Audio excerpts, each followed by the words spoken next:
बिस्मिल्लाहिर्रहमानिर्रहीम। अस्सलाम वालेकुम। बादशाह का मूड अच्छा था। वो नौजवान वजीर की तरफ मुड़ा और मुस्कुरा कर पूछा, तुम्हारी जिंदगी की सबसे बड़ी ख्वाहिश क्या है? वजीर शर्मा गया। इसने मुंह नीचे कर लिया। बादशाह ने कहकहा लगाया और बोला, तुम घबराओ मत, बस अपनी जिंदगी की सबसे बड़ी ख्वाहिश बताओ। वजीर घुटनों पर झुका और आजी से बोला, हुजूर, आप दुनिया की खूबसूरत तरीन सल्तनत के मालिक हैं। मैं जब भी ये सल्तनत देखता हूँ तो मेरे दिल में ये ख्वाहिश पैदा होती है कि अगर इसका 10वां हिस्सा भी मेरा होता तो मैं दुनिया का खुश नसीब शख्स होता। वजीर खामोश हो गया। बादशाह ने कहकहा लगाया और बोला, मैं अगर तुम्हें अपनी आधी सल्तनत दे दूँ तो? वजीर ने घबरा कर ऊपर देखा और आजी से बोला, बादशाह सलामत, ये कैसे मुमकिन है? मैं इतना खुशकिस्मत कैसे हो सकता हूँ? बादशाह ने फौरन सेक्रेटरी को बुलाया और इसे 2 अहकामात लिखने को दिए। बादशाह ने पहले हुक्म के जरिए अपनी आधी सल्तनत नौजवान वजीर के हवाले करने का फरमान जारी कर दिया। दूसरे हुक्म में बादशाह ने वजीर का सर कलम करने का हुक्म दे दिया। वजीर दोनों अहकामात पर हैरान रह गया। बादशाह ने अहकामात पर मोहर लगाई और वजीर की आंखों में आंखें डालकर बोला, तुम्हारे पास 30 दिन हैं। तुमने इन 30 दिनों में सिर्फ 3 सवालों के जवाब तलाश करने हैं।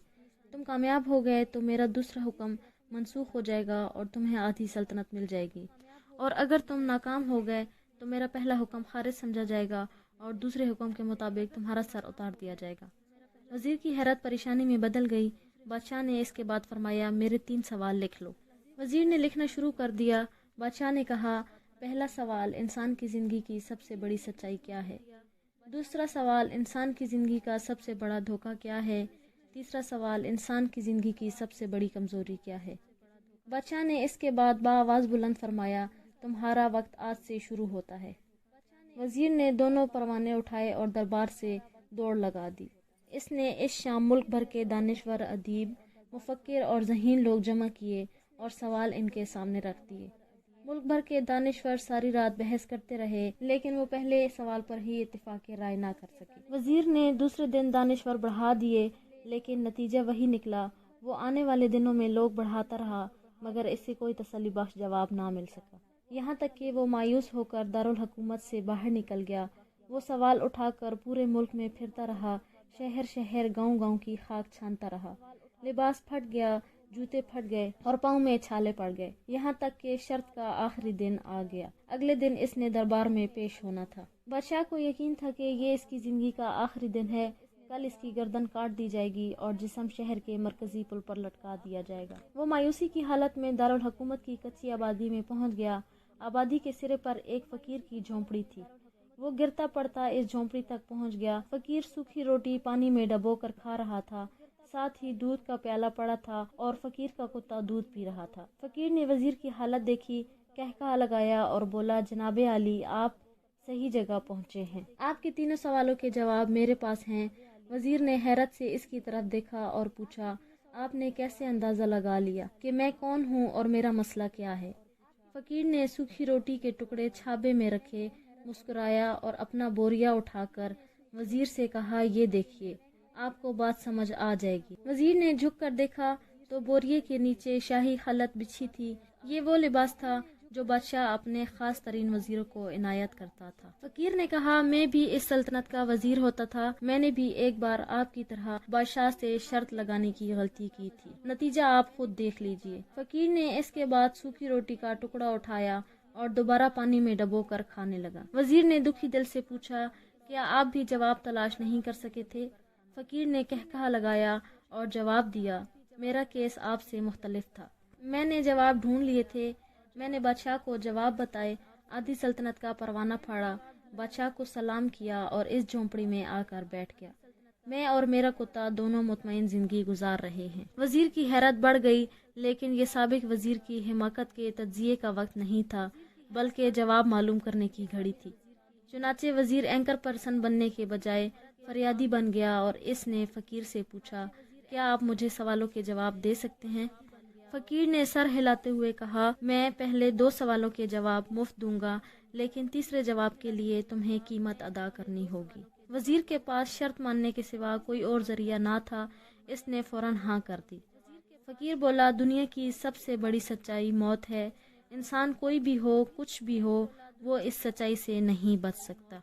इंसान की जिंदगी का सबसे बड़ा धोखा जिंदगी है। ہم میں سے ہر شخص زندگی دائمی سمجھ کر اس کے دھوکے میں آ جاتا ہے۔ فقیر کے دونوں جواب ناقابل تردید تھے۔ وزیر سرشار ہو گیا۔ اس نے اب تیسرے جواب کے لیے فقیر سے شرط پوچھی۔ فقیر مسکرایا اور کتے کے سامنے سے دودھ کا پیالہ اٹھایا، وزیر کے ہاتھ میں دیا اور کہا، میں آپ کو تیسرے سوال کا جواب اس وقت تک نہیں دوں گا جب تک آپ یہ دودھ نہیں پی لیتے۔ وزیر کے ماتھے پر پسینہ آ گیا۔ اس نے نفرت سے پیالہ زمین پر رکھ دیا۔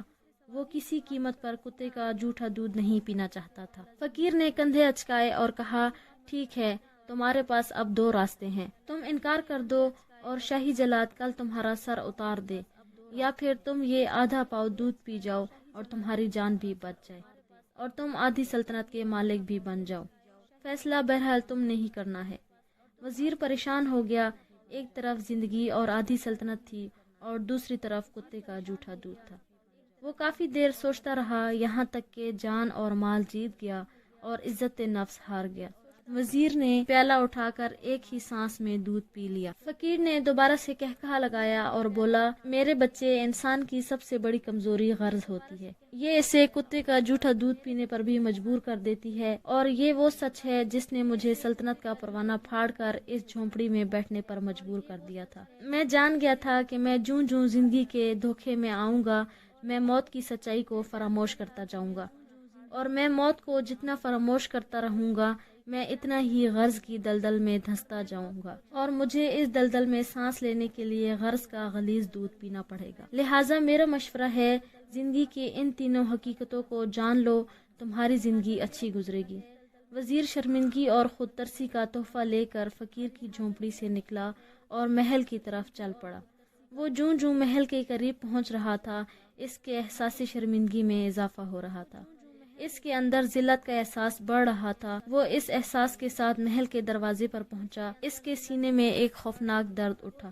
وہ گھوڑے سے گرا، لمبی ہچکی لی اور اس کی روح قفس عنصری سے پرواز کر گئی۔ ہمیں کسی دن کسی ٹھنڈی جگہ پر بیٹھ کے زندگی کے ان بنیادی سوالوں پر ضرور غور کرنا چاہیے۔ ہمیں یہ ضرور سوچنا چاہیے، ہم لوگ کہیں زندگی کے دھوکے میں آ کر غرض کے پیچھے تو نہیں بھاگ رہے، ہم لوگ کہیں موت کو فراموش تو نہیں کر بیٹھے، ہم کہیں اس کہانی کے وزیر تو نہیں بن گئے۔